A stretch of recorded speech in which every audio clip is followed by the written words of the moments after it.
At my sister's wedding, my parents asked me to hand over the penthouse. When I refused, my mother slapped me. That's when I decided it was time for revenge. Madison Hayes. Senchar arrived at her sister's wedding, expecting to celebrate family. Instead, she became the center of a public confrontation that would expose years of financial exploitation and fundamentally alter her family dynamics forever. The Grandview Hotel ballroom was spectacular white roses, gold accents, and 200 elegantly dressed guests gathered to celebrate Sophia Hayes' marriage to Brian. Madison had contributed $50,000 toward making her younger sister's dream wedding a reality, though this generous gift would never be publicly acknowledged. That dress, couldn't you have chosen something more feminine? Her mother, Carol, greeted her with characteristic criticism. You look like you're heading to a board meeting, not your sister's wedding. The navy silk dress Madison wore was elegant and appropriate, but in her family's eyes, it represented everything wrong with the eldest daughter: too professional, too independent, too masculine in her choices. What her family didn't know, what Madison had deliberately kept private, was that she wasn't simply attending as a dutiful sister. She was attending as vice president of development at Hayes Capital, one of the city's most prestigious investment firms, overseeing the company's entire Asia-Pacific expansion, worth hundreds of millions of dollars. But in her family's narrative, Madison remained the disappointment, unmarried at 32. Too ambitious, and somehow less valuable than her younger sister Sophia, whose traditional choices aligned perfectly with their parents' expectations. The reception appeared to proceed normally, until Madison's father Richard stood to make an announcement, tapping his champagne glass. He silenced the band, and commanded the attention of 200 guests. Before we continue celebrating, he began through the microphone, Carol and I want to give Sophia and Brian something special. Madison's stomach dropped as she realized what was about to happen. That's why we're thrilled to announce that Madison has graciously agreed to give Sophia her city penthouse as a wedding gift. The room erupted in applause. Sophia's practiced surprise fooled most guests, though her slight smile revealed she'd been informed of this gift beforehand. Every eye turned to Madison, expecting grateful acceptance of this beautiful family gesture. But Madison hadn't agreed to anything. What her parents had orchestrated wasn't a generous offer, it was a calculated ambush. They'd made a public announcement about private property, leveraging social pressure, and the wedding setting to force compliance. Refusing would make Madison appear selfish and cruel in front of her entire professional and personal network. I'm sorry. What Madison's voice carried clearly without amplification. Her father's confident smile faltered. Your penthouse, sweetheart. For Sophia and Brian. This wasn't discussed with me, Madison stated, maintaining professional composure, despite her racing pulse. The room's energy shifted immediately. Whispers rippled through the crowd as guests recognized they were witnessing not a heartwarming moment but a family conflict playing out in real time. Don't be selfish on your sister's day, Richard said, still holding the microphone, to ensure everyone heard his characterization of Madison's resistance as unreasonable. Dad, this is inappropriate. We can discuss this privately. Carol grabbed the microphone from her husband. There's nothing to discuss. It's a wedding gift from the family. It's my property, Madison replied simply. And I haven't agreed to anything. To understand Madison's refusal, it's crucial to understand what that penthouse represented.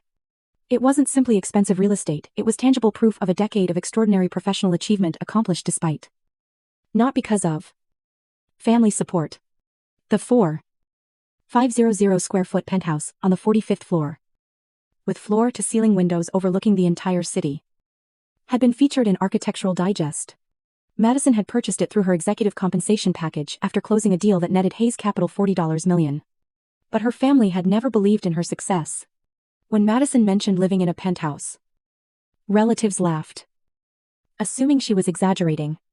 When she spoke of her career achievements, they changed the subject or minimized her accomplishments. How's that little apartment of yours? Her Aunt Sally had asked earlier that day, prompting laughter when Madison corrected her. They genuinely didn't understand or didn't want to acknowledge that Madison had become extraordinarily successful without their help or approval. In their minds, she remained the disappointing older daughter who prioritized career over marriage and family. The penthouse wasn't just property. It represented 10 years of 80-hour work weeks, international negotiations, and strategic decisions that had made her one of the most respected executives in her field. Surrendering it would confirm their narrative that Madison's achievements were disposable. that her success was somehow less legitimate than traditional markers of feminine accomplishment. As Madison continued refusing, family members joined the pressure campaign from their tables throughout the ballroom. "It's just a property," Richard insisted. "You can buy another one." "Then you buy her one." Madison replied, a response that drew gasps from the crowd. Sophia's tears were perfectly timed. "Madison, I thought you'd want me to be happy." "Your happiness doesn't require my home." "Sophia." The confrontation intensified as relatives added their voices to the chorus of disapproval. "You don't even have a family to fill it," her Uncle Tom called out. "Sophia needs it more. She's getting married, starting a life." Another guest added. "What do you need all that space for?" The collective pressure was designed to crush Madison's resistance. Every comment reinforced the same message as an unmarried woman. She didn't deserve the space she'd earned. Her sister's traditional life choices made her more worthy of Madison's achievements. But Madison had negotiated with CEOs in boardrooms across 3 continents. She'd stood her ground when millions were at stake. She wasn't going to surrender to family manipulation. Regardless of how many people joined the attack. "The penthouse is not available," she repeated with finality. What Madison's family didn't initially realize was that Brian's younger brother had been live-streaming the entire reception to Facebook Live. The confrontation, including every accusation and dismissal, was being broadcast in real time to a growing audience. Madison's phone buzzed with a message from MC Marcus Chen, her CEO and mentor, who also happened to own 40% of her father's company. A fact Richard didn't know. Saw the live stream. On standby. The message read.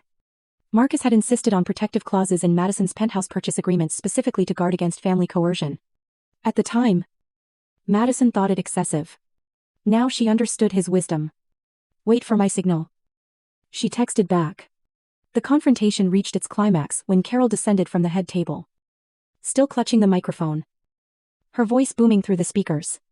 "Madison Hayes, you will not ruin this day. You will not embarrass this family. I'm not the one creating a scene." "Mother. You ungrateful," Carol caught herself. Then switched to forced sweetness. "Sweetheart. Just give your sister the keys. It's such a small thing." "No." The single word hung in the air like a challenge. Carol's face cycled through disbelief, rage, and humiliation as 200 guests watched. Then, without warning, her hand connected with Madison's face with such force that Madison's head snapped sideways. The slap echoed through the ballroom's acoustics, amplified by the microphone Carol still held. Madison's diamond earring, a gift she'd purchased for herself after closing the Singapore deal, flew off and clattered across the marble floor. 200 guests gasped in unison, then fell completely silent. Madison stood perfectly still, her cheek burning, as the room processed what had just happened. The photographer had stopped shooting. Wait staff stood frozen. Even the children present had gone quiet. In that moment, reflected in the ballroom's mirrored walls, Madison made a decision. She calmly walked to where her earring lay, picked it up, and carefully put it back on. The simple action took perhaps 30 seconds, but felt eternal. "Excuse me," she said, her voice steady despite everything. "Congratulations, Sophia. I hope your marriage brings you joy." Then Madison Hayes walked out of her sister's wedding reception, pulled out her phone, and gave Marcus Chen a single instruction. Green light. 45 minutes later, Marcus Chen entered the Grandview Hotel ballroom in his signature $10,000 Armani suit, flanked by 2 corporate attorneys carrying briefcases. Richard Hayes recognized him immediately. This was the man he'd been desperately trying to schedule a meeting with for 6 months. The CEO of Hayes Capital. The silent partner who controlled 40% of Richard's company. And, as he was about to discover, Madison's boss and mentor. Carol's scream, when she recognized Chen, could be heard 3 floors up. "Richard," Marcus began, his voice carrying the authority that made board members defer without question. "I need to clarify something for everyone present. Madison Hayes is not just some employee at my company. She's our vice president of development, managing our entire Asia-Pacific expansion." Collective gasps rippled through the crowd. "That's impossible," Richard protested weakly. "The Singapore deal that netted us $40 million, Madison led that. The Tokyo office, that's now our most profitable branch, Madison built that from the ground up. The partnership with Samsung that your company desperately wanted. Madison negotiated every detail. You're lying. Carol's voice was shrill with panic. Mrs. Hayes. Your daughter is one of the most valuable executives in this city. The penthouse you tried to take, it was part of her executive compensation package. A package that includes certain protections against coercion. Marcus pulled out documents and laid them on the head table. Furthermore, as someone who owns 40% of your company, Richard, I'm deeply concerned about the judgment you've displayed tonight. Publicly attempting to steal from your own daughter. Allowing your wife to assault her. This raises serious questions about your leadership capabilities.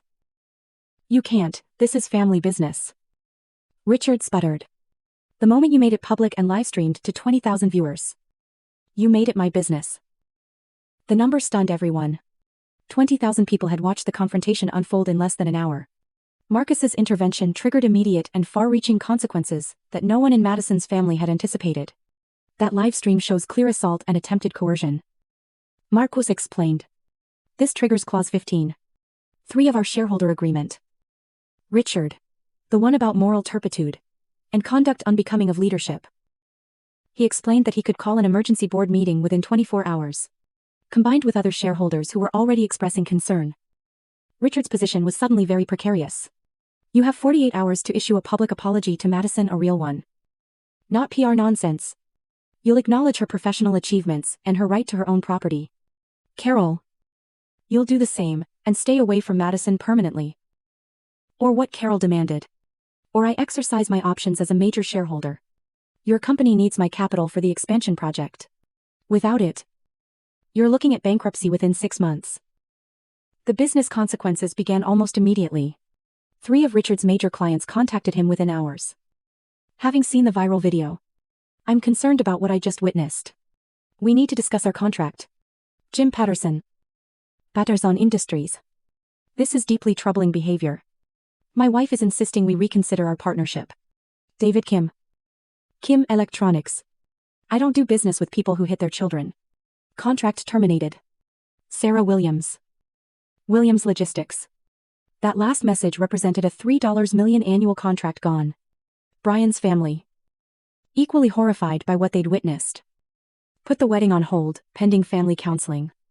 They wanted to understand what kind of family dynamics they were joining before fully committing to the marriage. Within a week, Richard's company had lost 6 major contracts. The expansion he'd been planning for 2 years was dead without Marcus's capital investment. Downsizing became inevitable. The video went viral across business networks nationwide. The narrative was clear and compelling. Successful daughter refuses to be bullied by entitled parents. CEO intervenes to protect valuable executive from family exploitation. The response was overwhelmingly supportive of Madison. Comments flooded social media. This is why we need more women in leadership, someone who won't be pressured into giving away what they earned. That mother should be arrested. That was assault. Plain and simple. The CEO stepping in to protect his employee.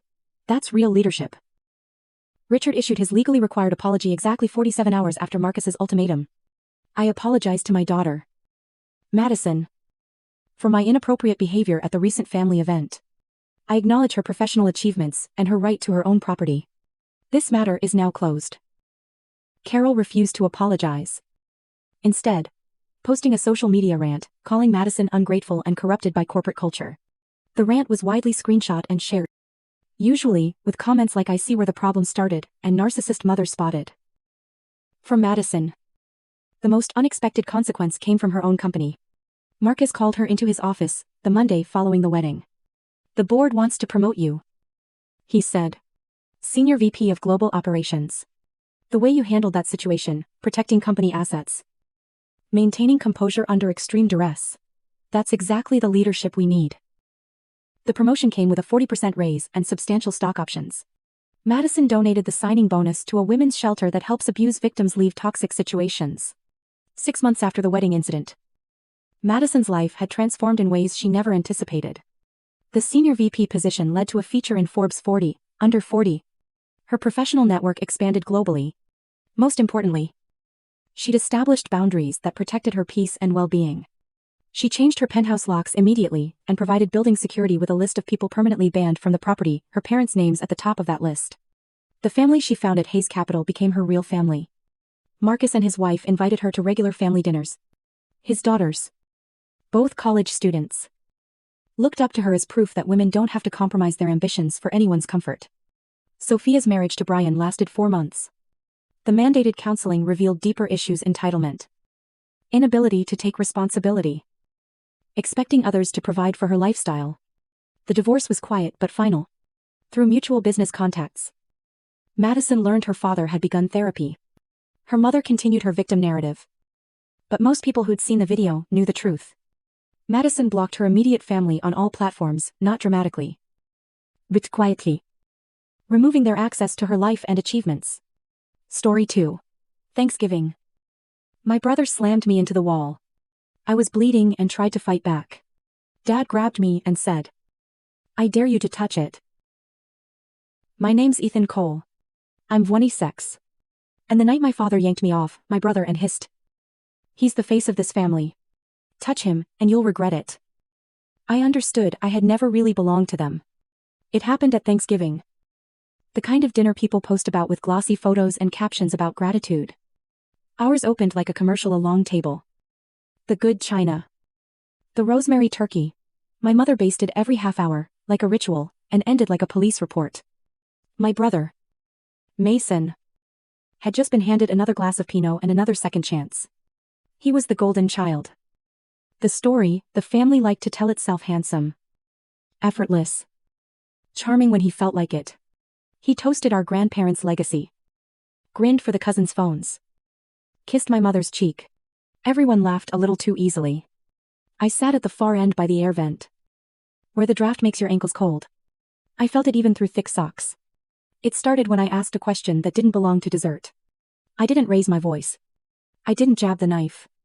I just said, "I heard the company signed the new shares under Mason's name. Is that true?" The knives paused. The table breathed in. Mason's smile slipped just enough for me to see the metal underneath. Dad blinked once and reached for the gravy boat as if the weight of it could keep the room on script. "This isn't the time," he said, like a weather report. Mom focused on her plate, cutting green beans into perfect halves. I should have known to keep quiet. For as long as I remember, fairness at our table meant silence. But I'd been carrying the question for weeks, and it rattled like coins in a dryer. "I'm part of the company too," I said. "I put in the same hours in the warehouse this year. We said we'd talk about ownership." Mason stood slowly, napkin dropping to the chair like a white flag. Nobody meant. He walked the length of the table, the way he used to pace before a game, shoulders loose, making sure you noticed. He stopped behind my chair. "You don't get it," he whispered, so only I could hear. "You never get it." Then he pivoted me by the shoulder, hard, and slammed me into the wall. The plate clattered. The framed print of Lake Superior tilted. The buzz in my ear came first, then the metallic taste. My lips split. I tasted salt and the sweetness of cranberry like a bad joke. I reacted hands up. Not even to hit back, just to stop the second blow, and that's when my father grabbed me from behind. The grip was practiced. A football coach's hold. His breath smelled like the Pinot he pretended not to drink. "He's the face of this family," Dad said against my ear. "Touch him again, and you'll regret it." The table went silent enough to hear the heating kick on. My mother still didn't look at me. She folded her napkin into a smaller and smaller square. "If you want to know how we got there, you have to start earlier." With mornings that never made it to any scrapbook. At 6:00 on a winter weekday, when I was 8. Mason pushed me down the basement stairs for making him late. I remember the clock because the digital numbers were stuck on the old microwave we kept next to the washer. 6:00. Blinking after a power outage. I remember how the laundry basket bounced past my head like a plastic comet. I sat on the last step, trying not to cry because boys don't. Because sound travels up through vent grates. My mother appeared at the top of the stairs, rope tied tight. "Don't pick fights with your brother," she said. "You know he's under a lot of pressure." Her voice had the same softness she used with the good towels. She turned away before I could show her the bright scrape on my shin. We were late anyway. At school, I told the nurse I'd fallen. She gave me 2 Band-Aids and a sticker that said brave in bubble letters I couldn't peel off straight. At 10:00 on a summer night when I was 12. Mason held me down on the carpet to teach me respect. That's the phrase he used when he pressed my shoulders into the fibers so hard my skin burned afterward. The TV flickered with a rerun of a game we'd already watched twice. Dad walked in. Took in the scene, the pinned elbows. My red face. Mason's hands and nodded like a judge. Good. He said to Mason. He needs boundaries. Then. To me. Learn your place. Son. I learned that respect meant I had to laugh when jokes landed on me. Family meant my feelings could be walked off like a sprained ankle. Afterward. Mason tossed me a warm can of soda and said. We're good. The carbonation stung my throat. And I said yes because I wanted the house to unclench. We didn't talk about injuries. We talked about outcomes. When Mason accidentally hurled my first phone into the driveway so it exploded into black and silver confetti. My dad handed him the spare keys to the SUV for a late-night snack run. My mother pressed a $100 bill into my palm and said. We'll figure out the rest. Maybe this will help. The repair was $129. 99. I used leftover birthday money for the difference and told the guy at the kiosk it was my fault. Every bruise came with a lecture about my place. You're the steady one. Mom would say. Smoothing a collar that didn't need smoothing. You don't need attention. Mason does. That's not a flaw. It's a burden he carries because people look up to him. When I made the honor roll. The certificate got clipped to the fridge for 2 days. Right above the mustard jar, we never finished. When Mason sank a last-second 3. We had a backyard cookout. And neighbors came over with lawn chairs, like it was a national holiday. Sometimes, I tell myself it wasn't all bad. Because that's what we do to survive. There were nights Mason and I would share a bowl of cereal on the porch and trade stupid jokes. And he'd clap my shoulder and mean it. There were mornings, Dad and I changed the oil in an old Civic together. His hands guiding mine as if he was passing down something real. There were rare afternoons, when Mom and I baked cornbread, and she hummed under her breath. And I thought if I moved softly enough, nothing would tip. Those moments were breadcrumbs leading me back to the table. They kept me trying. Even when trying. Made me smaller. Still. The pattern never changed. The summer I was 15. Mason borrowed the money I'd saved from stocking shelves at Harrow's Market, $312 tucked in an envelope labeled camp, then shrugged when I asked. I'll pay you back. He said, without looking up from his screen. He didn't. Dad said. If your brother needed it. There was a reason. Mom said. We're a family. Ethan. We share. I asked to see it that way. I failed. By the time I turned 21. The words "he's the face of this family" felt like a branding iron. It was coded into every choice. When the company Morgan and Hale Logistics back then offered 2 entry-level spots. HR told me my interview was excellent, but there was only 1 opening left. Mason started the next week with a corner office just until the remodel's done. A joke. Nobody thought was a joke. I started on the loading dock for $18 an hour. Nights. Because somebody had to. I liked the work. The honest ache of it. But I told myself the dock was a doorway. I kept volunteering for projects. Replying to emails at 2:14 a.m. Sending little reports with bullet points and proposals. Good initiative. My supervisor wrote once in a reply, all. Mason forwarded me the thread with a thumbs-up emoji.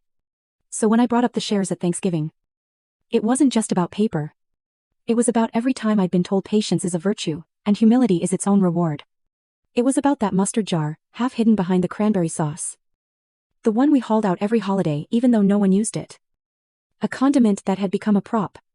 I stared at it while my lips stung. And Dad's words wrapped around my ribs. He's the face of this family. I thought. There has to be another sentence after that. There wasn't. I left that night.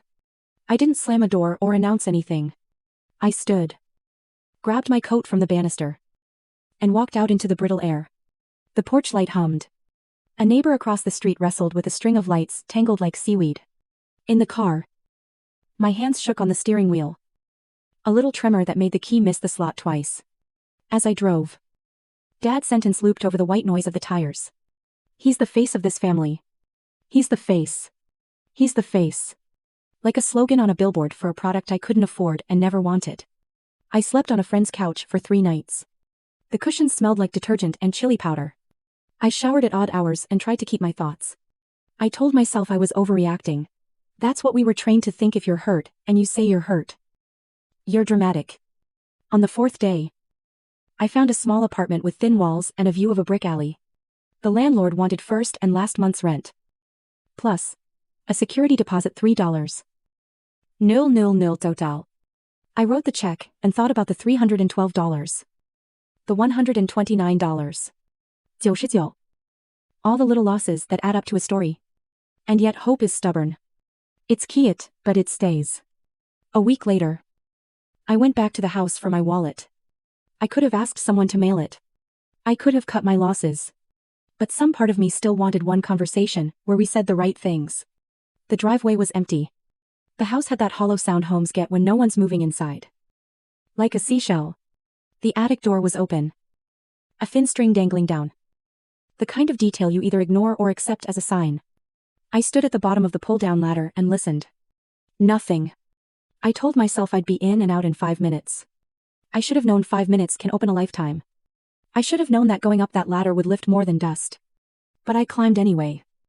Palms picking up powder from the wood. Heart doing that slow drum it does before thunder. On the beam near the hatch, someone had penciled a line from years ago where Mason and I measured our heights. His name was written in big block letters. Mine was squeezed into the corner because we were running out of space. I touched the faint graphite and thought of that microwave clock blinking 600. Up there. The air was warmer. Boxes breathed that tired attic smell. Old paper and cedar. The first box I opened was labeled, Photos, in my mother's careful script. Inside Mason's first steps. Mason's first day of school. Mason's birthdays. Our family smiling in a set of years where I can't quite place myself. How could I be present and missing at the same time? I turned a page and found another party I barely remembered, except for the cake lemon. With frosting, my mother made from scratch. The one she only made for special. Mason had his arm around Dad. I held a balloon string in the corner. Half cropped by the frame. I turned more pages. Aware of the attic door and the silence below. A chill slid under my shirt. In a second box, beneath 2 photo albums and a stack of fundraising flyers for Mason's team, I found a manila envelope. It was the kind you buy in packs of 10. Slick to the touch. On the front, documents. I felt that small, foolish hope. Flare. Again. Maybe this was where my birth certificate lived. The proof I was woven into the family record the same as everyone else. Proof is a funny thing. Sometimes you think it will soothe you. Sometimes it burns. But that's ahead of the story. For now. For the sake of chronology. Keep me in that attic. Crouched on the itchy insulation. A smear of dust on my thigh. Listening to nothing and everything. Holding an envelope that weighed more than paper should. Downstairs. The fridge would be humming. The mustard jar would still be cold. The script we had lived by would be waiting where we left it. My hands didn't shake anymore. Not then. Not in that moment when the hinge of my life was a simple metal clasp I hadn't yet unfastened. I set the envelope on my knee and stared at my name written in blue ink across the corner, Ethan, and I thought. Maybe this is the start of a different sentence. Maybe he's the face of this family finally meets its answer. I didn't know the answer yet. I only knew that for the first time in years. A second voice rose in me. Quieter, but steady. Saying open it. Find out. Then decide who you are to these people and who you are without them. I took a breath. The kind you measure, so you don't make noise. And slid my finger under the flap. The envelope cracked when I opened it. The way old paper does when it's been sealed against truth too long. Inside were certificates stacked with a precise, almost fussy care. My father's version of tidiness. The kind that hides. Not organizes. The first thing I saw was a birth certificate. My name Ethan Cole. My father's name Robert Cole. Clear as summer sky. But under mother. Not the name of the woman who raised me. A different name entirely, Lydia Hart typed in a font that made time feel brittle. A different hospital. 2, St. Bridget's. 2 towns over. Not the place whose gift shop mug I'd seen in our kitchen since forever. The date was the same. The time the same. But the room number wasn't. A small note in blue ink along the bottom margin read. Copy requested May 12. 2006. My mother would have been arranging the spring fundraiser that week. I tried to picture her in line at the Vital Records desk. I couldn't. I should have known. I told myself. And immediately hated that sentence.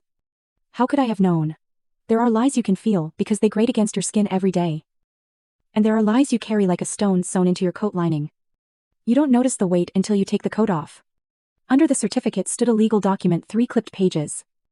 Stamped and initialed irrevocable trust agreement. The Heart Coal Fund. I read slowly. Lips moving. Because I needed each word to be real. The sum of $2 million, $2. Ling ling ling. 0, 0. 0 is hereby transferred in trust for the benefit of the minor child. Ethan Cole. It listed the trustee Robert Cole. It specified investment guidelines. I only half understood. References to municipal bonds and laddered CDs. Reviewed annually. It said the principal could not be invaded. It said the interest and gains would accumulate until distribution on the beneficiary's 18th birthday. 18th. I'm 26. My birthday passed 8 times since the date typed under termination and distribution. I pressed my thumb to the embossed seal, like I could wake it up. There was a letter tucked behind the last page. Folded along the lines where grief goes to rest. If we cannot raise him together. Lydia had written in a hand that leaned forward like it wanted to reach me. Make sure he does not pay for our mistakes. Promise me he will have choices. No signature. Just her name typed beneath. A lawyer's name was stamped in blue at the bottom. From a firm downtown that advertises during the evening news. I sat back on the rough planks and listened to the house. Even empty. It made the old rhythms, the slow clunk of the furnace kicking in. A pipe ticking somewhere in the wall. The fridge motor's brief sigh. None of those sounds knew anything about me. None of them had changed. Even now. When everything else had. I slid the letter into the inside pocket of my jacket without deciding to. Some things you keep close before you know why. Under the trust. The envelope held a handful of copies, tax forms. Correspondence, acknowledging receipt of the funds. Annual statements stamped received with my father's tidy checkmark inked in the corner. The numbers were clean and clinical. A string of interest accruals. That might as well have been street addresses. To a life I hadn't lived. 14% 1 year. 6. The next. A note referencing a market dip. The spring I broke my wrist on the basketball court.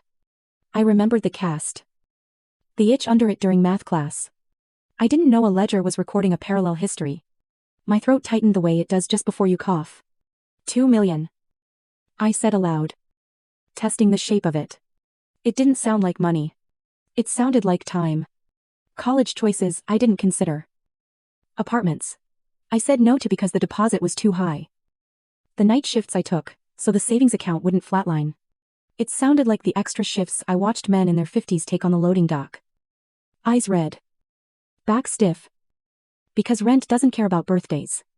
Beneath the papers lay a small plastic case. No larger than a deck of cards. On the label.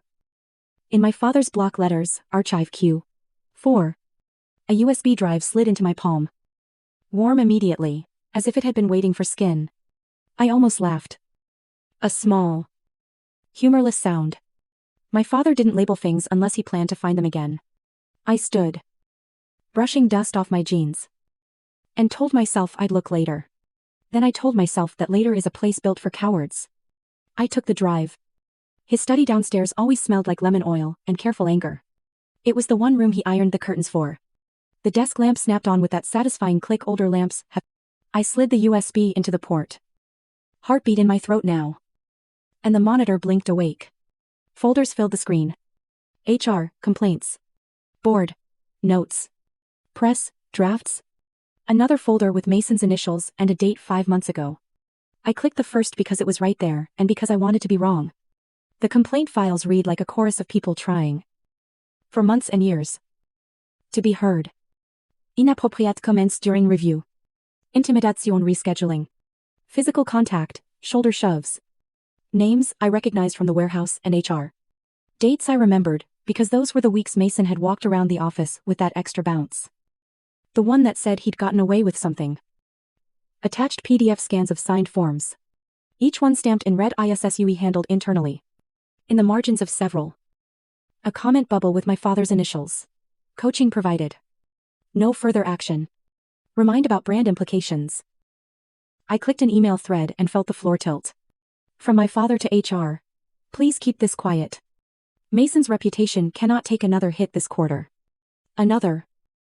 To legal. We will manage this without formal escalation. Strategy mentorship.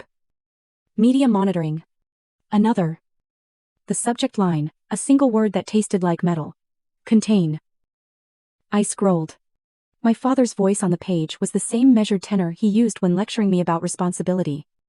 About how men absorb impact, so others don't have to. Only here, it had a different weight. Like he was explaining a weather system he believed he controlled. The subtext wasn't even sub. Protect the brand. Protect the air. Clean the spill without letting anyone see the mop. Then I saw my name. A thread to a lawyer named Denby that included a scanned document, as you'll recall. Lydia Hart signed pre-birth relinquishment of parental rights. If Ethan ever inquires about the trust distribution, we will assert it has been expended on his upbringing, housing, education, food, medical. Keep in mind we have not maintained a separate trail on this. Per your advice at the time. I stared at the sentence, we have not maintained a separate trail until the words blurred. The cursor blinked. Patient. My scalp prickled as if I'd just walked into a too bright room. I should have known. My mind offered again. And I pushed it away harder this time. Knowing is not the same as proving. And childhood is not consent. I copied the entire HR complaints folder onto my own drive. Then the legal emails. Then anything with Mason's initials. The progress bar crawled. The small white light on the USB pulsed like a distant heartbeat.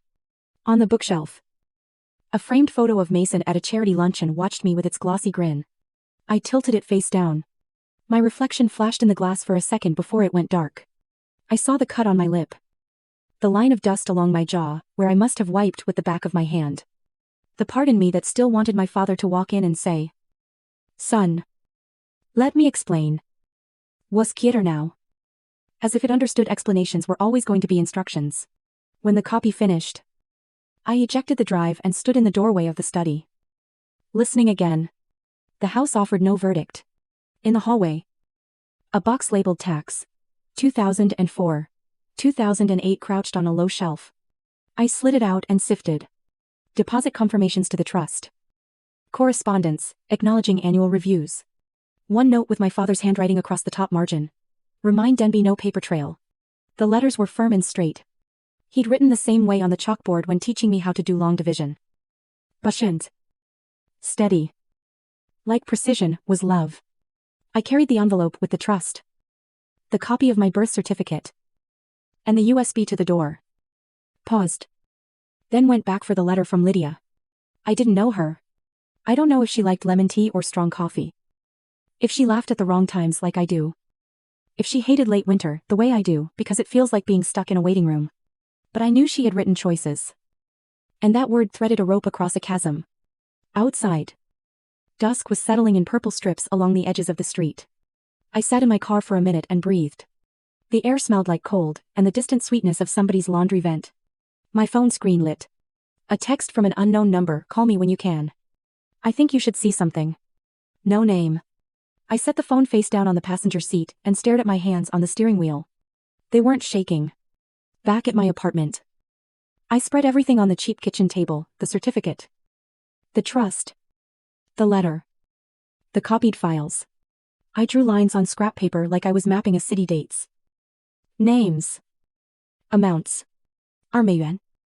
000. 000 principal. Termination at 18. 8 years overdue. HR complaints spanning 2 fiscal years. Legal advice referencing no receipts. The math wrote an answer in a color I didn't like. I called the number. A woman answered on the first ring. Voice low. Ethan, she said. This is Mrs. Klein. I taught you in 7th grade. Social studies. You had the notebook with the state flags taped on the cover. Her voice brought back the smell of dry erase markers, and the way sunlight had slanted into room 204 inches late afternoons. I filed a report about your bruises once. She said. Your father called the board. I was encouraged to drop it. I didn't. I kept copies. If you want them. There was a pause that wasn't quite silence. You should have had help then. I closed my eyes. Where can we meet? I asked. We set a time and a place Tuesday. 1030 a.m. A coffee shop between our neighborhoods with terrible parking and great muffins. When I hung up, I realized the tremor that used to live in my hands had moved. It wasn't fear. It was velocity. I emailed myself the files. Printed hard copies. Slipped them into a thrift store briefcase I'd bought for $8.99 because I'd liked the brass clasps. I backed up everything on a second flash drive and hid it in a Ziploc under the freezer drawer. The way my grandmother used to hide spare cash. I made a list of what to pull next: property records, board meeting minutes, employee reviews. I wrote down Denby's name and the dates that appeared next to his signature. Then I wrote a sentence and underlined it twice. Don't tell them what you know until you can show them. It wasn't vengeance that kept me at the table past midnight, drawing arrows between boxes. It was the shape of a story I could finally read, honestly. My life had 3 columns now: what they did, what I was told, what actually happened. The first column was long. The second was loud. The third was catching up. In ink. Near 1 in the morning. The phone buzzed again. Another unknown number. A photo came through small. Grainy. A child's wrist with a faint half-moon bruise. Then an audio clip, a man's voice raised. Door slamming. A child crying. Ethan. A text followed. This is Anna. We haven't met. I'm Mason's wife. The next line formed slowly. Like she had to force each word through. He is getting worse. The room went very still. The streetlight outside threw a pale trapezoid on the floor. I could see dust motes turning in it like snow in a globe. I typed, "Are you safe?" 3 dots pulsed. Then stopped. For now. She wrote. Can you talk? I said yes, and sent her my number. When the phone rang, I answered on the first vibration. Her voice was the sound of someone who has been holding breath for too long. I have videos, she said. Texts. Voicemails. He says he'll take everything if I leave. She whispered like the walls had ears. It's not just me anymore. Our daughter, her breath hitched. She's afraid to go to sleep. Go somewhere safe, I said, startling myself with how steady it sounded. Tonight. I'll meet you wherever you choose. And send me everything. The words fell into place like sandbags along a rising river. This was no longer only about me. Or even about the money. It was about the pattern repeating with smaller, softer people who never asked to be proof of anything. After we hung up, I gathered the papers into neat stacks, checked the locks twice, and stood at the window, looking at my reflection layered over the dark. The cut on my lip had stopped bleeding. In the glass, I looked like someone I could stand to be for a while. Somewhere in the building. A neighbor laughed at something on TV. Down on the street. A cat darted along the curb. Ordinary noises. They didn't know a fuse had been lit. I should have known. Yes. But what mattered now was what I would do with knowing. I made coffee I didn't need. Sat down. And started a new list. At the top, I wrote a different sentence, the one Lydia had left for me without knowing it would be mine to finish.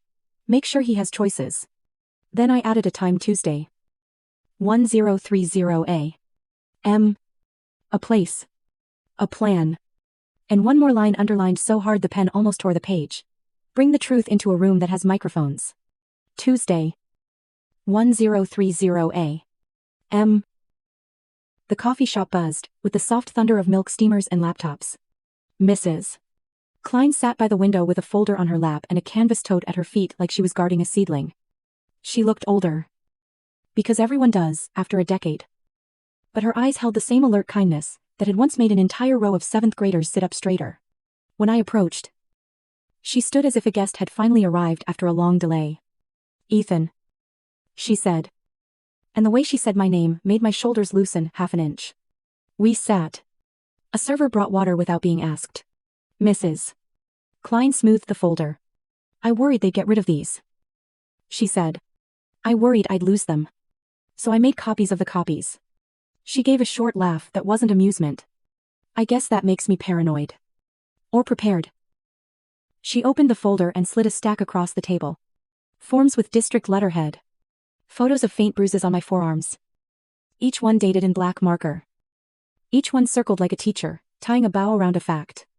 A narrative report written in precise, neutral language. Student presented with contusions consistent with It described the conversation we'd had in her classroom after school. My dodgeball of answers. The way I wouldn't quite meet her eyes. At the bottom, a notation. Case closed by board following family request. A single line that had pushed an entire truth off the page. You were a good kid, she said. Serious in a way kids shouldn't have to be. I remember you memorized all the state capitals and didn't want extra credit because you said it wouldn't be fair. She watched my face to see if I'd argue with her memory. I didn't. The board chair called me. He used that tone people use when they think they're being reasonable. He said, "We don't want to damage a family's reputation over misunderstandings." He didn't ask for mine. I swallowed. Outside, a man in a delivery jacket balanced 2 pastry boxes on one hand and a phone on his shoulder. It struck me as obscene that the world could keep going while your entire past was being laid out in Arial font. "Thank you," I said, "for keeping these. I wish I'd done more," she said softly. "But I can do this now." She reached into the tote and produced a flash drive in a small Ziploc. Scans. The originals stay with me unless a court asks. You understand? I do. I slipped the drive into my pocket next to Lydia's letter. It felt like the handle of a door. We talked logistics. The coffee went cold while we made notes. Who had jurisdiction back then? Who would now? When an old complaint becomes part of a new pattern. She wrote down the name of a nonprofit that helps document abuse and workplace cover-ups. I wrote down a direct number to an advocate who answers after hours. We agreed that none of this replaces police or courts. But both can be slow and allergic to nuance. So para gel tracks matter. When we stood to go, Mrs. Klein touched my sleeve. "Whatever you do with this," she said, "don't do it alone." The bell above the door jingled when she left. And I watched her cross the street with that purposeful stride. I remembered from fire drills. At 1112 a.m. Anna texted a location pin. A park near a church where the parking lot faced a row of trees. 15 minutes. She wrote. "We'll sit near the playground. I have a friend with me." I drove there with my briefcase on the passenger seat, like a second person. The sky was the bleached white of late winter. The wind had the kind of edge that makes you question your coat.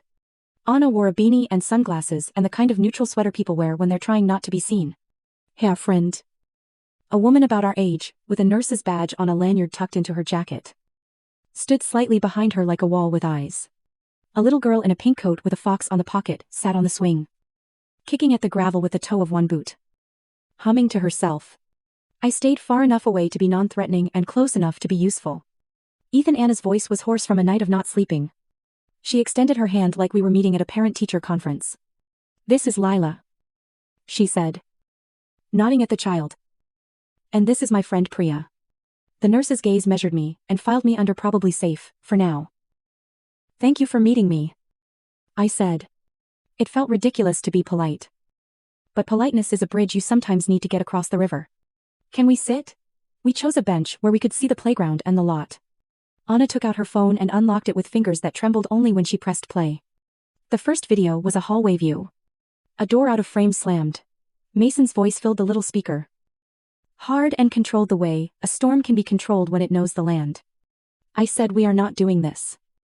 He snapped. A small voice whimpered. Anna's camera shook and steadied. "I'm filming this to remember," she said quietly. And that line reached into me with cold hands. The second clip was shorter. "Just audio. You walk out and I take everything. I will bury you in court." Then the sound of a fist on a table or a wall. The small voice again. My stomach dropped the way it does on an elevator. "We went to urgent care 6 weeks ago," Priya said. "Clinical. Because clinical keeps you from dissolving." I documented the wrist. I documented what Anna said. "We can pull the records." She looked at me. "She's been saving everything." I told her to. People don't believe what they don't have to hear. Anna scrolled through texts. Showed me screenshots of threats, couched as parental concern. Of schedules moving like goalposts. She had voicemails with the stamped time codes, and a note app where she'd written dates like prayers. She'd emailed herself from a secret account. She'd bought a pay-as-you-go phone and stored it at Priya's place. She had done what people tell you to do when you're told you're dramatic. She'd built a museum of the ordinary cruelty. "Where are you staying?" I asked. "With me," Priya said. "For now. We have a plan to move her to a shelter if we need to." But those are full and complicated and... She stopped. We'll make it work.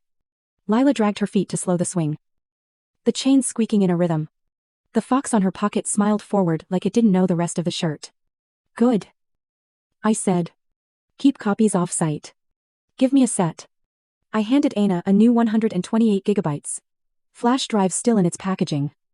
Upload everything and text me when you're done. We don't move until we're ready. But when we move where there are microphones. She looked at me with a mixture of relief and dread. What does that mean? It means the company's annual gala is in 4 days. I said. And your husband is getting a Family Values Award. I watched the words hit. Then settle. They're going to pack a room with donors and board members and press. They'll have a slideshow. They'll have a sound system. They'll have a stage. I didn't say the rest out loud yet. Some sentences you build slowly, so they don't collapse under their own weight. Anna's face tightened. He'll be there. So will your father. Exactly. I said. And if we go through channels first? Those channels will be used to drown us out. But if we make the channel the room... I let the sentence trail. Lila hopped off the swing. Ran to pick up a stick. Examined it with the seriousness of a scientist. Anna watched her with an expression that made my throat ache. I don't want her to hear any of it. Anna said. She won't. Bria said. Stepping closer. We'll arrange childcare. We'll position ourselves. If we do this, we do it with precision. We set about the bones of the plan right there on the bench. It was less Ocean's 11 and more spreadsheet. I would pull additional corporate records minutes from the last 6 board meetings. Any upcoming press drafts. I'd find out who the AV contractor was for the gala, and where the tech station would be. I'd prepare a packet with the trust. The HR complaints. Mrs. Klein's documents. Select screenshots of Anna's material redacted where necessary to protect Lila. Priya would help us phrase captions that stated facts without stepping into defamation traps. Anna would record a short statement on video in case security removed her or nerves froze her throat. We would notify exactly 2 journalists in advance, people with ethics and spines, and 1 advocate who could post the material if the room cut the feed. We would keep copies in 3 places. We would not improvise once we were inside. At 1:40 p.m. I left them with a checklist and a hug that felt like placing sandbags against a flood. As I walked to my car, my phone buzzed with a reminder I'd set earlier. County Records. APT 230. I drove downtown. Parked in a garage that smelled like antifreeze.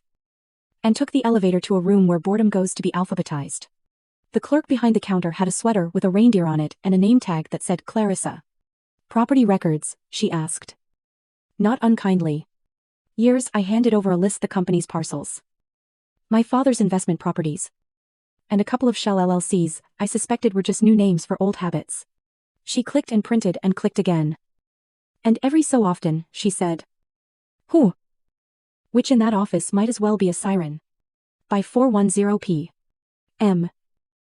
I had deeds showing transfers timed just before fiscal quarters closed. Liens released with astonishing speed. And a lease on an apartment downtown that lined up perfectly with the date a former HR manager had resigned to pursue other opportunities. I added sticky notes with dates in the same tidy hand I used to copy vocabulary words. The picture sharpened patterns of silence subsidized by patterns of money. I stopped at a copy shop on the way home and scanned everything into a cloud folder, with a name that would bore a thief. Back at the apartment. I opened my laptop and wrote a script for the slideshow. That wouldn't be the slideshow they expected. I kept sentences short because shortlands. I added title cards. Resolved internally. Family request. Handled off record. I cut the audio clips so they were clear but not sensational. The point was not to shock.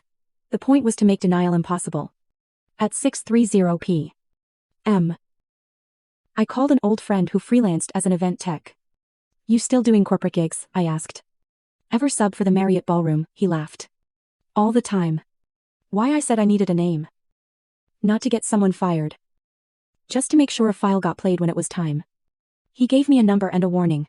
Those guys are loyal to whoever tips and doesn't make their life harder. At 7:05 p.m. I reached out to 2 reporters, one at the local paper who'd written about labor issues, without turning workers into props. One at a regional outlet who covered corporate governance like it mattered. I didn't send files yet.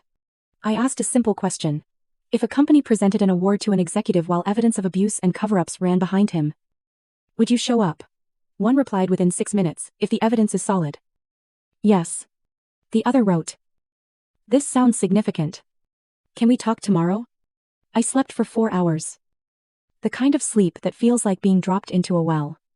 At 3:20 a.m. I woke with a sentence in my head. You only get one first time telling the truth in a way that people cannot look away. I got up. Made oatmeal. I didn't want. And wrote it at the top of the plan. The next day was logistics and redundancy. I met with a pro bono attorney recommended by the nonprofit. We reviewed phrasing and exposure. You can't accuse the company of crimes on stage, she said. But you can present documents and ask questions. We built a call sheet, if security shut us down. If the feed cut. If someone tried to grab the laptop. If Mason tried to bluff. We rehearsed the possibility of panic, like firefighters practicing a drill. Anna texted near noon. Files uploaded. Off-site copies with Priya. We're okay. I sent back a thumbs up and then. Because the small human parts matter. Tell Lila, the fox on her pocket is the bravest fox I've ever seen. A minute later. A photo arrived, Lila holding a drawing of 3 stick figures and a fox. All standing under a sun that took up a third of the page. I put it on my fridge with a magnet shaped like a lemon. At 5:50 p.m. I stood outside the hotel where the gala would be and watched staff wheel in crates labeled AV Main. I caught the tech named by my friend during a cigarette break behind the loading dock. He clocked me in a glance, not a cop. Not a donor. Not a problem yet. I handed him an envelope with a crisp $100 bill and a USB in a case labeled Gala Revised Slides. From Mason. I lied without blinking. Last-minute changes.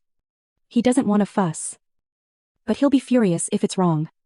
The man eyed the bill as if weighing its honesty. Then he took the drive. We always aim to please, he said. And flicked ash into a coffee can. I walked away slowly. Like a man who had done nothing more consequential than drop off a dessert. Back home. I lined up our contingencies on the table until the edges squared and the corners matched. I ironed the shirt I would wear because details count even when the world is burning. I set 3 alarms for the morning and 1 reminder that read, breathe. Speak. Don't flinch. When I finally turned off the light. The room held the quiet of a theater, 1 minute before the curtain rises. I should have known my life would split into before and after in a banquet hall under bad chandeliers. But this is how it happens more often than not with an explosion. But with a series of small, stubborn acts. A teacher who doesn't throw away a file. A nurse who writes down exactly what she sees. A mother who presses record. A son who refuses to be told that family is where truth goes to be buried. Somewhere in the building. My neighbor laughed again at something I would never see. I closed my eyes and pictured the stage. The screen. The rows of round tables. And the moment the room would hear a sentence, it couldn't swallow. The ballroom at the Riverside Marriott smelled like waxed floors and ambition. Waiters glided between round tables set with centerpieces shaped like little lighthouses. As if the company wanted everyone to believe they knew how to guide ships through storms. A banner above the stage read Morgan and Hale Annual Gala in a font that wanted to be timeless. Near the podium. A glossy plaque waited under a cloth. Family Values Award. I arrived early enough to watch the AV crew test the projectors. The tech I'd met behind the loading dock gave me a brief nod and the professional blankness of a man who will do the job he's been paid to do and ask no further questions. I stood at the back wall where the banquet staff park extra chairs. Holding a program with names arranged in a hierarchy, you could feel. I circled Mason's name with a pencil I didn't remember putting in my pocket. Guests filtered in, board members in tuxedos. Partners in satin. Employees in their nicest suits, trying not to look at the price of the floral arrangements. Laughter rose and fell in practiced waves. My father moved through the room, the way a man moves through a house he built, touch a shoulder. Squeeze a hand. Align a cufflink. He looked good, the way photographs look good, when the lighting is right. He did not see me. Anna texted, we're in. Back left table. Near exit. I spotted her and Priya slip into their seats. Faces composed. Priya's posture said calm. Anna stayed very still the way people do when they've decided not to flinch. Somewhere else in the room. The 2 reporters I'd contacted were blending into the crowd. Their notebooks tucked into jackets like secret lives. At 7:06 p.m. The lights dimmed a polite 3 notches. A board member with the kind of voice that makes donors relax took the stage. He told a story about resilience. About weathering headwinds. About community. The slideshow behind him panned through images of forklifts at dawn and ribbon cuttings at noon. Everyone's smiling into a future that never seems to arrive. When he said, "And tonight, we honor a leader who embodies our deepest ideals." Polite applause rippled. I heard my own pulse in my ears. Mason waited in the wings. I could see him from where I stood, rolling his shoulders the way he used to before tip-off. His tie was a shade darker than his suit. A detail meant to say he had taste without trying. A woman near me whispered to her date, "He's even more handsome in person." And the date made a small noise of agreement. The kind that comes with investment statements. The board member lifted the cloth from the plaque with a flourish. "Please welcome," he said, "our Vice President of Operations, Mason Cole." Applause. Louder now.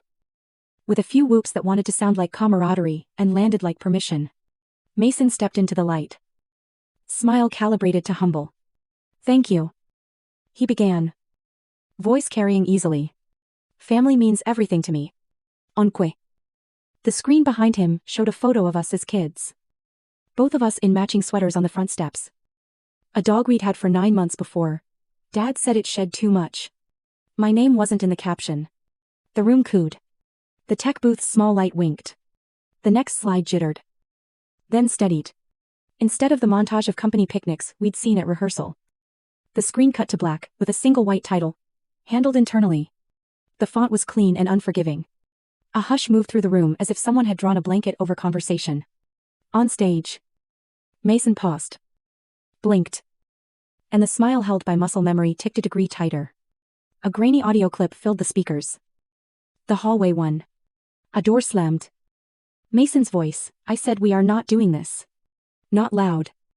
But edged anyone who has lived inside a storm recognized the barometric drop. A small whimper threaded the sound. "What is this?" someone near the front muttered. A fork chimed against a plate.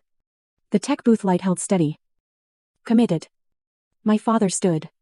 "Cut the feed," he said. Low and firm. But the AV man pretended not to hear. Absorbed in a mixing board, he could have run in his sleep. The screen shifted an HR complaint form. Date stumpet. With red letters at the top, ISSUA handled internally. A second form. A third. Names blurred for privacy. Details. Legible. Shoulder. Shove. Inappropriate remarks during review. Threat regarding schedule. The forms moved like cards in a dealer's practiced hands. "Excuse me," Mason said into the microphone. Trying to laugh it off. "Seems we've got a file mix-up." His voice was lighter now. Looking for the room to join him and pretending. It didn't. People aren't as stupid as institutions hope. You could feel the audience lean forward. The way people do when a magician's sleeve slips. The next title card, family request. Then a scan of a school report with district letterhead. The narrative from Mrs. Klein. A red stamp along the bottom. Its plainness louder than any flourish. Case closed by board following family request. The board member on stage with Mason stared at the screen as if it had betrayed him personally. My father moved toward the tech booth. Yafset. From our table. Anna stood. She wasn't tall. But the room adjusted to her as if height were measured in resolve. She didn't ask for the microphone. She didn't need it. The silence did the work. "You hit me," she said, each word a stone placed carefully on the floor between them. "You hit our daughter." It wasn't dramatic. It was factual. Like reading an address. Murmurose. Quick and fidgety. Someone near the bar whispered. "Is this real?"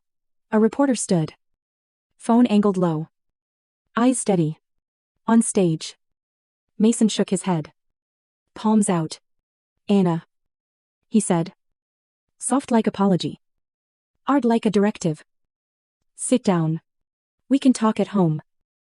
"There is no at home," she said. And pressed play on her own phone. His voice filled the speakers. "No room for doubt. Now. You walk out and I take everything. I will bury you in court." The clank of a fist meeting wood. A child's cry. The board member stepped in front of the microphone as if to shield it. "Let's maintain decorum," he began. The word decorum sounding obscene. Under the circumstances. From the rear. A woman in a blue dress called out. "How many complaints did you bury?" Her voice shook. But the question didn't. The second reporter had her phone up now. Not hiding it. The red recording light like a tiny warning flare. My father reached the tech booth. Turn it off, he told the AV man. The tech looked from my father to the board member to the envelope still in his pocket, and shrugged the kind of shrug you see in men who have been told the truth privately and asked to do the opposite. The slideshow continued. Emails appeared, the ones with my father's initials in the margins. Please keep this quiet. Reputation cannot take another hit this quarter. We will manage this without formal escalation. Mason's voice. Softer. Now. Pleading the room instead of talking to it. This is out of context. But context is a luxury you earn by telling the truth. Not a tarp you throw over a fire. The room had that sticky feeling banquets get when the air can't move. Waiters froze mid-step. Holding trays heavy with plates. No one would finish. Even the chandelier bulbs seemed to buzz louder. I felt the moment to step forward and did. Not to make a speech. To add one missing brick. I took the aisle slowly, so I didn't become the story. And stopped a few feet from the stage where the cameras would see me as a person. Not a silhouette. The company holds a trust for me, I said. Voice steady because repetition had sanded it smooth. $2 million my mother left before I was born. It was supposed to be released when I turned 18. A rustle at the tables, numbers concentrate attention. My father is the trustee. He never told me it existed. And he emailed legal with a plan to claim it had been spent on my upbringing. Without receipts. Gasps don't really happen in real life. What happens is a collective intake of breath. A draft you can feel on your skin. The screen showed the trust's termination clause. The embossed seal. My name. Eyes moved as if on tracks from document to the man on stage, to the man in the aisle. My father's face. Watching me from the tech booth. Went blank in the way. A face goes blank when the next move hasn't been rehearsed. Security appeared at the edges of the room. Radios at their shoulders. Training, telling them to stabilize. One approached Anna. Priya stepped between them. Badge visible. Voice composed. We're leaving on our own. Don't touch her. The guard hesitated.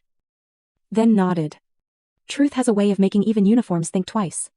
A board member at table 3 spoke to another. Phones began to light up with frenzied tapping. Someone at the press table asked. Not as a taunt but as a ledger entry. How long has the board known? No answer. The screen. Obedient to its schedule. Moved to the final card. I'd prepared questions for leadership. 3 bullet points in large font. Why were complaints closed at family request? Why was a trust withheld past its legal distribution date? What steps will you take tonight? Silence held. Then cracked. We need to adjourn. Someone said into a microphone that made every small fear sound official. But adjourn is not a race. The reporters were already walking toward the exit. Not running. Because running is for people who aren't sure. Priya guided Anna to the aisle. I met them near the doors. We moved without hurry, because hurry looks like guilt. As we reached the lobby, a hand caught my sleeve. A junior manager from the warehouse, a man I'd worked beside on night shifts. The one with the tattoo of a compass on his forearm, looked at me with an expression that mixed relief and anger into something usable. We wondered if anyone would ever say it out loud. He said. If you need statements, you'll have them. He pressed a folded paper into my palm, his own notes. Dates and times. Names. He had been keeping score too. Outside. The night air felt like waking up. Sirens sounded somewhere far away. The city doing what cities do. In the glass facade. Our reflections looked faintly doubled. Like we were already in 2 stories at once, the one the company had written. And the one we were writing now. My phone buzzed with a number I didn't know. I let it buzz. Then it buzzed again, texts. This time. From the reporters. We're filing. We'll need documents. Can you share tonight? Another from the pro bono attorney. Do not speak further without counsel present. You did well. Behind us. Through the doors. I could see the board huddled near the stage. A small island of suits under a banner that suddenly looked like a dare. My father stood with them. Shoulders square. Mouth align. Mason was off to the side. Hands on his hips. Eyes scanning the room for a camera he could charm. For the first time in years. I didn't feel smaller under their gaze. I felt correctly sized. Anna exhaled, so slowly I could hear it. What happens now? She asked. Now they try to contain. Priya said. And we don't let them. She touched Anna's elbow. A small contact that read like a promise. I checked that Anna had our folder of statements and that Priya had the spare drive. I texted the advocate to post the files if the company issued a denial by midnight. Then I put my hand on the lobby rail, cool and solid under my palm, and watched 3 letters being peeled off a banner by a frazzled event planner who had been told to fix the optics. The M in Morgan curled as it came away. Adhesive. Stretching like old gum. It dropped into a trash bag with a flat thud that carried across the marble. I should have felt triumphant. I didn't. I felt the taut calm you get when you've done exactly what you said you would do. And the consequences are arriving on schedule. We walked into the parking lot together. 3 people who had been told their experiences were misunderstandings, and who now had a soundtrack. A slideshow. A room that had heard them. My phone buzzed once more, an unknown number. I let it go to voicemail. Then I listened. A clipped message, Mr. Cole. This is Detective Alvarez. We've received materials we need to discuss. Please return my call. We stood beside Priya's car while she dug for keys. Across the street. The hotel's sign flickered. One bulb failing. As if the building itself couldn't keep the story lit the way it wanted. Anna tucked a strand of hair behind her ear with fingers that didn't tremble anymore. He can't undo this, she said. Not to me or Priya, but to the part of herself that still needed to hear it out loud. He can't make it not have happened. No, I said. He can't. I looked back through the glass at a room full of people, learning how quickly a narrative can change when a different set of slides appears. The doors hissed closed. The night held. We got in the car and drove. And for the first time, the silence between us felt like space. Not a wall. Detective Alvarez called again at 8:10 the next morning while the city was still the color of dishwater, and the street outside my window smelled faintly of bakery air vents. I answered on the second ring. His voice was measured. A tone that suggested he'd learned to be precise, because precision leaves less room for regret. Mr. Cole. We need formal statements from you. From Anna. And from the teacher who retained those documents. We'll also need copies of what you displayed last night. He didn't ask how I'd done it. He didn't threaten me with trespass statutes. He spoke like a man who knew that if you let the truth breathe for 12 hours, it starts to grow its own legs. By noon, we were in an interview room with cinderblock walls and a camera in the corner. Priya sat beside Anna. Hands folded. The right kind of witness. Mrs. Klein arrived with a tote and a thermos and something in her posture that read as relief disguised as resolve. I handed Detective Alvarez a neatly tabbed binder and a flash drive. He took them the way you take a baby, careful. Conscious of weight and responsibility. He asked questions the right way, time. Place. Who else was present? What happened next? He didn't ask the wrong questions. Why didn't you leave sooner? Why now? He knew better. Or he'd been taught. When we finished, he said, we've already contacted the hotel to secure the AV feed. The board member who tried to halt the presentation has counsel contacting us hourly. His mouth twitched in what might have been dry humor. Mr. Mason Cole will be asked to come in. If he declines, we'll act accordingly. I left the station and drove home with the windows cracked because the air felt heavy. On my kitchen table, the plan had become clutter, sticky notes curling at the corners. Highlighters. Unkept. Coffee rings like small eclipses. I cleaned it all with a sudden, practical urge. I stacked the papers. Capped the pens. Put the lemon magnet back on the fridge so it held up Lila's drawing straight. The ritual steadied me more than sleep had.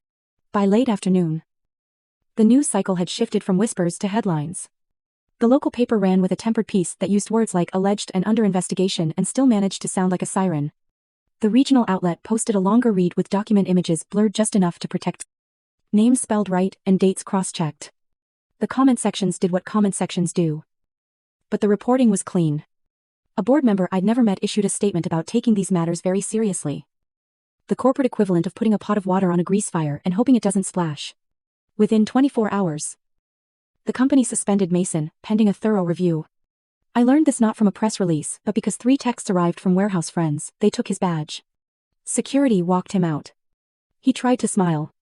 The same hour, my father stepped down temporarily. A word that tried to feel sturdy and came off like a folding chair. He stood next to a bank of microphones and said phrases about commitment to culture. About families being complicated. About honoring processes. The cameras caught a muscle in his cheek jerk. The tiniest tremor in a man who prefers everything bolted down. On day 3. An officer rang my buzzer just after lunch. "Mr. Cole. We have a writ," he said. Polite. Practiced. It wasn't for me. It was for records from my father's home office devices. Files. The drawer with the envelopes labeled in his tidy block print. As the door clicked shut behind them, I stood very still in the empty apartment and listened to the hum of the fridge again. For the first time. It sounded like a neutral thing. Not a witness. On day 5. Detective Alvarez left a message I saved and listened to twice. "We have enough to move," he said. "We've taken Mr. 5. Cole into custody on charges of assault and intimidation. Additional counts pending. We expect to speak to the district attorney about charges related to obstruction." I called him back and said thank you. Aware it was a strange thing to say in this context. He said, "People who keep records make my job possible." I knew he didn't mean me alone.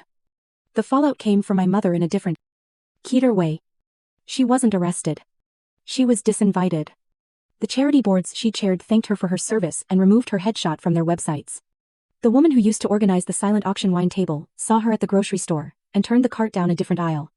When I saw my mother a week later, she looked like someone who had placed her life on a high shelf and could no longer reach it. We met in the church courtyard behind the house where I grew up because she said she couldn't face seeing me in the foyer with the photograph wall still intact. I didn't know about the trust, she began. And I believed her. I knew about the other thing. She couldn't say affair. Couldn't call me what that word would require her to call herself and my father. I told myself it was a mistake adults made. And then we make do. Her voice wavered at make do. I thought protecting the family meant smoothing, making sure nothing spilled. I thought that was love. It isn't, I said. Not to punish, but to place a marker. Love doesn't require anyone else to disappear. She nodded. Looked down at the mulch. At a single green shoot shouldering up like stubborn hope. "I see that now," she said. "Too late for too many things." She reached for my forearm and stopped short. Then let her hand fall. "I'm sorry for what I was complicit in by keeping quiet." The sentence landed without grace. I said, "Thank you for saying it." Because gratitude sometimes has to be the hinge if you want the door to move at all. We didn't attempt more. We weren't ready. The company rebranded inside of a week the way people dye their hair after a breakup fast. Dramatic. Insisting this time it will be different. The signage came down in stages. The first day they removed the banner above the lobby. A worker swore when the adhesive stripped the paint. The second day, they detached the enormous letters on the roof. I drove past on the third day and watched a crew in hard hats unscrew the M from Morgan with the careful boredom of professionals. They slid it into a crane sling. The strap slipped, the M bumped the side of the building, and then swung down into the dumpster with a metallic clang that ricocheted in the still afternoon. The sound startled a flock of pigeons into flight. I stood on the sidewalk and felt all the years rearrange themselves around that noise. Anna texted me a photo that night, Lila asleep with a stuffed fox tucked under her arm.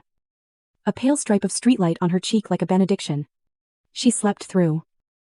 The message read, "First time in months." I typed and erased 3 replies because nothing seemed to fit the size of it. Finally I wrote, "That's everything." She answered with a single heart. Then, a minute later, "Thank you." I stared at the screen and shook my head even though she couldn't see me. "You did that," I said out loud to the quiet room. "You walked." The trust didn't untangle overnight. Nothing real does. My pro bono attorney now replaced by a retained one who insisted on calling me Ethan. Not Mr. Cole. As if to remind me, I was still a person in this process filed motions. We sought an accounting. Demanded records of distributions that supposedly occurred. The bank responded with letters that said they would comply, while not quite complying. My father's counsel argued that the funds had been used for my maintenance and education. As anticipated. We requested proof. The DA's office took an interest when it became clear that numbers didn't line up with tuition paid or rent covered.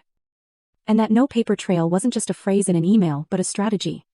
It will be a long road. But the first mile maker went up when a judge ordered a freeze pending review.